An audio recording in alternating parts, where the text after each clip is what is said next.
All right, day 4 of the Camino de Santiago. I got a little cut off yesterday because I ran out of space on my phone, so hopefully I don't run out again today.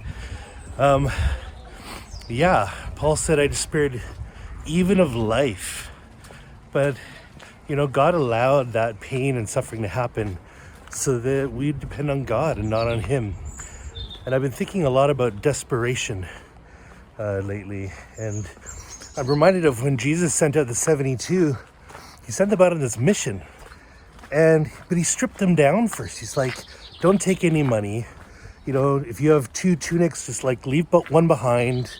You basically have to rely on other people to take you in, to feed you, to house you.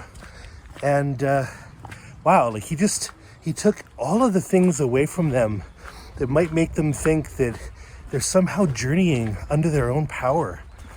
And I feel like this is a little bit this has happened to me a bit, where I've been put into this situation on this journey that I thought would be this kind of spiritual stroll, and it actually caused more feelings of suffering and anger and even resentment than I've felt in years.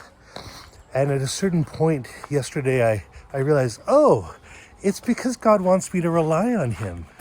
And it's funny that it just didn't come to me right away. It took a few days for it to sink in that God just wants me to trust him. So I started praying for my feet. I started praying for my knees. And, it's been great. It's really helped me to feel closer to God, but not in the way that I expected. And isn't that funny how God works? He comes out of left field, and he just kind of, he's God. So he's so far above us. We never know how he's going to find ways for us to connect with him. Anyway, today is the last day to register for this course. I put my heart and soul into this. It's me, Joel Pede, Christy Pede, and my wife, who sort of binds us all together, Erin. Today's it, and then we're not going to offer it for a few more months again. So go to eremosministry.org if you want to sign up. It's open till midnight Pacific time tonight. And really, this whole course is about burnout. We can get burned out in our jobs. We can get burned out in our marriage. We can get burned out in our friendships. Of course, we can get burned out with church and in our spiritual lives.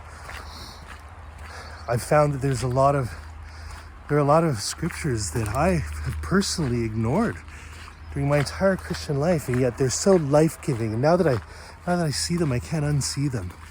I believe that Jesus wants you to take his light and easy yoke. So I hope you'll join me. Buen Camino.